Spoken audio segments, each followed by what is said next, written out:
لاکھ لاکھ شکر عظیم ہے کہ مالک الملک نے ہمیں اپنی یاد کے لیے اور اپنے ذکر و فکر کے لیے یہاں اکٹھا ہونے کی توفیق عطا فرمائی۔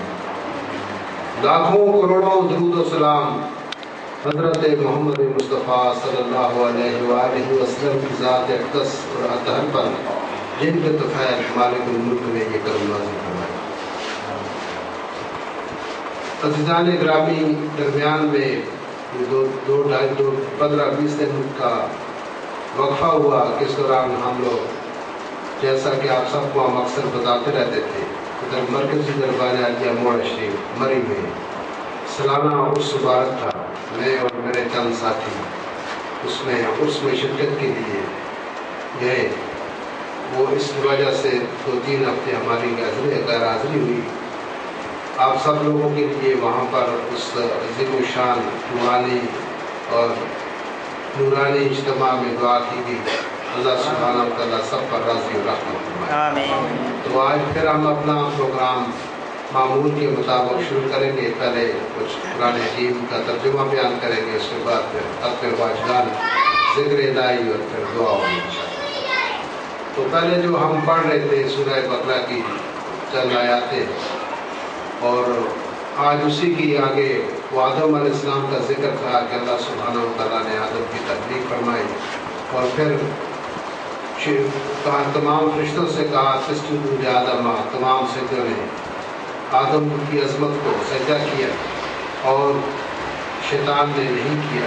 ابا واستکبر وکان من الکافرین، اس نے غرور کیا، تکبر کیا اور کافروں میں سے ہو گیا۔ تو اب آگے اسی کے سلسلے میں آگے پڑھتے ہیں۔ اعوذ باللہ من الشیطان الرجیم۔ وقلنا یا آدم اسکن انت وزوجک الجنۃ وکلا منہا رغدا حیث شئتما، اور ہم نے آدم سے فرمایا کہ تم اور تمہاری بیوی جنت میں رہو، وکلا، اور دونوں کھاؤ، منہا، اس جنت میں سے، رغدا حیث شئتما، جہاں سے جو تمہارا جتنا جی چاہے کھاؤ، ولا تقربا، اور نہ قریب جانا، حاذ شجرہ، اس درخت کے نزدیک نہ جانا، فتکونا من الظالمین، تم ظالموں میں سے ہو جاؤ۔ فَأَزَلَّهُمُ الشَّيْطَانُ، تو شیطان نے ان کو بہلایا، پھسلایا، ڈگمگایا۔ فَأَخْرَجَهُمَا مِمَّا كَانَ فِيهِ، اور اس درخت کے باعث نکلوا دیا ان کو جہاں وہ رہتے تھے۔ وَقُلْنَا اهْبِطُوا، اور ہم نے کہا اتر جاؤ، اللہ تعالیٰ نے فرمایا کہ میں نے کہا تم اتر جاؤ، بَعْضُكُمْ لِبَعْضٍ عَدُوٌّ، تم میں سے ایک دوسرے کے دشمن ہوں گے، وَلَكُمْ فِيهَا الْأَرْضِ مُسْتَقَرٌّ وَمَتَاعٌ إِلَىٰ حِينٍ، اور زمین میں تمہارا ایک وقت مقرر تک ٹھہرنا ہوگا۔ فَتَلَقَّىٰ آدَمُ مِن رَّبِّهِ، پھر سیکھ لی آدم نے اپنے رب سے چند کلمے۔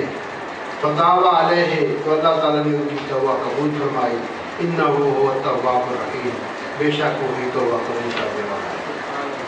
تو عزیزان گرامی، جب یہ سلسلہ شروع ہوا تو اس کے بعد اللہ سبحانہ و تعالیٰ نے شیطان کو تو اپنے دربار سے نکال دیا اور آدم علیہ السلام اور ان کی بیوی کو حکم دیا کہ آپ لوگ جنت میں رہو اور جہاں سے جو جی چاہے جتنا چاہے کھاؤ پیو، اور اس درخت کے نزدیک درخت بتایا جس کو گندم کا درخت کہا جاتا ہے، اس سے قریب نہ جانا، اللہ تعالیٰ نے اس سے منع فرمایا۔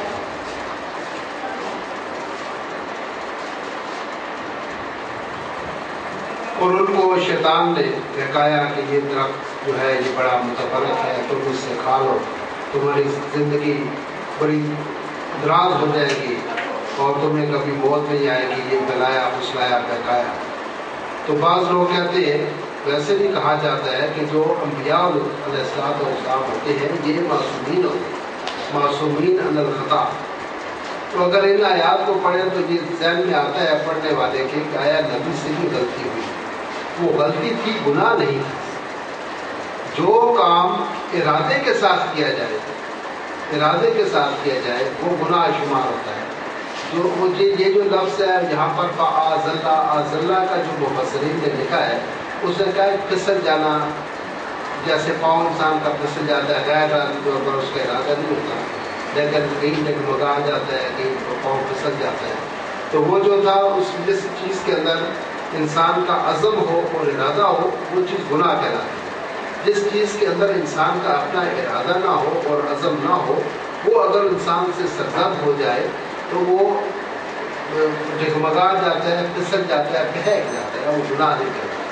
لہٰذا آدم علیہ السلام کا جو اللہ نے ان کو حکم دیا تھا کہ لا تقربا هذه الشجرة، اس درخت کے قریب نہ جانا، تو وہ چلے گئے، لیکن یہ ان کا گناہ نہیں تھا، کیونکہ جو پیغمبر ہوتا ہے اس سے گناہ تو ہو ہی نہیں سکتا. لہٰذا نہ ان سے صغیرہ گناہ ہوتا ہے نہ کبیرہ گناہ ہوتا ہے. اس لیے اللہ سبحانہ و تعالیٰ نے یہاں یہ لفظ استعمال فرمایا فَآذَ اللَّهُ الشَّيْطَانَ، شیطان نے ان کو احتاج دیا، اصلاح دیا، اس کی باتوں میں آیا، اور ان کا اپنا ذاتی ارادہ یا عزم اس چیز کے قریب جانے کا نہیں تھا.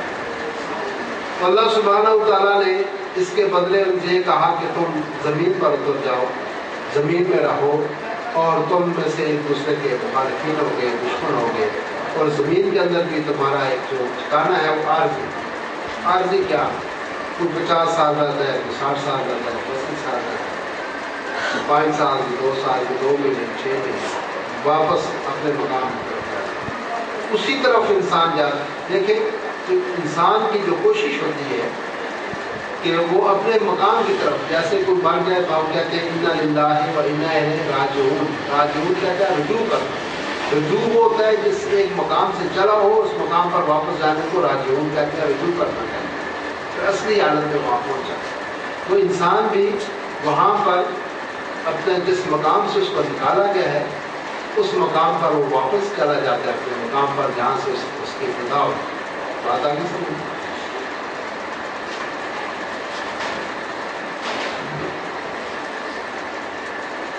فَطَلَقَ آدم من ربہ کلمات، اللہ سبحانہ و تعالیٰ نے ان کو کچھ کلمات سکھائے. تھوڑی سی پیچھے جائیں گے اس کی وضاحت کے لیے کہ جس وقت حکم جو تھا وہ دونوں کو تھا. شیطان کو یہ حکم دیا گیا تھا کہ کس چیز آدم آپ اس سے سجدہ نہیں کیا، اس آبا واستکبر وکان من الکافرین، اس کو قبر کیا، تو گناہ اس سے نہیں ہوا. اس کے بعد جب آدم سے یہ کہا گیا کہ لا تقربا هذه الشجرة، اس درخت کے قریب نہ جانا، تو آدم چلے گئے. اس کا مطلب دونوں سے خطا ہو گیا. تو جب اللہ سبحانہ و تعالیٰ نے اپنا دربار لگایا اور ان کو حاضر ہونے کا حکم دیا تو شیطان سے پوچھا کہ تم نے سجدہ کیوں نہیں کیا؟ تو اس نے کہا انا خیر منہ، میں اس سے افضل ہوں، میں اس سے بہتر ہوں. اس کو مولا تم نے مٹی سے بنایا اور میں آگ سے، میں اعلیٰ ہوں اور یہ ادنا ہے، اعلیٰ کا بھی ادنا کو سجدہ نہیں کیا. اس نے حجت کی، تکبر کیا، غرور کیا، تو اپنے گناہ کا اعتراف نہیں کیا، اس نے معافی نہیں مانگی. اللہ سبحانہ و تعالیٰ نے اس کو دھکار دیا اور کہا تو جین ہے، تو جہین ہے، شیطان ہے، نکل جا میرے پاس. اب آدم کو بلایا کہ آپ کو یہ حکم دیا گیا تھا کہ لا تقربا هذه الشجرة، اس درخت کے قریب نہ جانا، تو ہم کیوں گئے؟ تو آدم نے کہا کہ مولا بھول ہو، خطا ہو، غلطی ہو. تو آدم نے اپنی خطا کو، غلطی کو تسلیم کیا. تو پھر آدم نے کہا کہ مولا اب تو ہی بتا ہم کیا کریں کہ تو ہم سے راضی ہو. سبحان اللہ. تو اللہ سبحانہ و تعالیٰ نے ان سے کہا کہ یہ کلمے ہیں، یہ تو پڑھو. ربنا ظلمنا انفسنا وإن لم تغفر لنا وترحمنا لنكونن من الخاسرین. ربنا، اے ہمارے رب، ظلمنا، ہم نے ظلم کیا، انا انفسنا، اپنی جانوں پر، اپنے نفس پر. وإن لم تغفر لنا، اگر تو ہمیں معاف نہیں کرے گا، ہمیں بخشے گا نہیں، ہم سے عفو درگزر نہیں کرے گا، وإن لم تغفر لنا وترحمنا، اور ہم پر رحم نہیں کرے گا، لنكونن من الخاسرین، ہم بہت ہی نقصان اٹھانے والوں میں، بتانے والوں میں سے ہوں گے. تو یہ کلمات بھی اللہ نے ان کو سکھائے. آدم کی ریکویسٹ پر، ان کی صدا پر، ان کی درخواست پر اللہ نے ان کو یہ کلمات بتایا، تم یہ پڑھو، میں تمہیں بخش دوں. تو اس کے بارے میں یہ فرمایا گیا فَطَلَقَ آدَمُ مِن رَبِّهِ کلمات ہے. آدم نے اپنے رب سے کلمات سیکھے. یہ ربنا ظلمنا انفسنا، یہ سیکھے. فتاب علیہ، اور پھر اس پر انہوں نے توبہ کی، اپنے گناہوں کو، اپنی غلطی کی معافی چاہی. تو ہوا تواب الرحیم، بے شک وہ توبہ قبول کرنے والا، اللہ تعالیٰ نے ان کی توبہ کو قبول فرمایا اور اللہ تعالیٰ نے ان کو بخش دیا۔ تو اسی طرح سے جو واقعہ ہے اس کو یہاں دیکھتی ہے۔ اب سوال یہ پیدا ہے کہ اس واقعے کو اس نے قرآن پاک میں رقم کرنے کا، لکھنے کا کیا مقصد ہے؟ آپ کو بتا دیتا ہوں کہ ہم بھی اولاد آدم ہیں، ہم بھی بشر ہیں، انسان ہیں، خطا کے پتلے ہیں، ہم سے بھی خطا ہو سکتی ہے، ہوتی ہے، ہو سکتی نہیں ہوتی ہے۔ تو جب ہم سے بھی کوئی خطا ہو جائے تو ہمیں بھی چاہیے کہ جو ہمارے دادا آدم نے پڑھا تھا لفظ ربنا ظلمنا انفسنا، یہ کلمات پڑھنے سے اللہ سبحانہ و تعالیٰ نے ان کو بخش دیا تھا۔ اللہ نے اس لیے نبی الفاظ کو قرآن میں محفوظ کر دیا، کبھی اولاد آدم سے بھی ایسی غلطی ہو جائے تو وہ بھی یہ الفاظ پڑھ کے میری بارگاہ میں توبہ استغفار کر کے اسے بخش۔ سبحان اللہ۔ تو یہ ہمارے لیے نعمت ہے اللہ سبحانہ و تعالیٰ کی کہ اس نے ہم پر فضل و کرم فرمایا اور ہمیں وہ طور و طریقے بتا دیے کہ جب ہم سے کوئی غلطی ہو جائے، بھول چوک ہو جائے تو ہم یہ عمل اختیار کریں تو اللہ سبحانہ و تعالیٰ ہمیں بھی معاف کر دے گا۔ اللہ کی توبہ کے دروازے ہمیشہ کھلے رہتے ہیں اور وہ لوگ جو رجوع کرتے ہیں اللہ کی طرف اور اللہ سے توبہ استغفار کرتے ہیں، اللہ سبحانہ و تعالیٰ کے گناہوں کو بخش دیتا ہے اور ان کے بالکل نامہ اعمال کو ایسے کر دیتا ہے جیسے سفید کاغذ کوڑا کاغذ ہو، اس کے اندر گناہوں کو اللہ تعالیٰ معاف کر دیتا ہے۔ اللہ سبحانہ و تعالیٰ ہم سب پر راضی اور رحمت فرمائے، ہمیں بھی توبہ استغفار کرنے کی اور اپنے گناہوں کی معافی مانگنے کی توفیق عطا فرمائے۔ اللہ سب حاضر مجلس پر راضی اور رحمت فرمائے۔ وآخر دعوانا الحمدللہ رب العالمین۔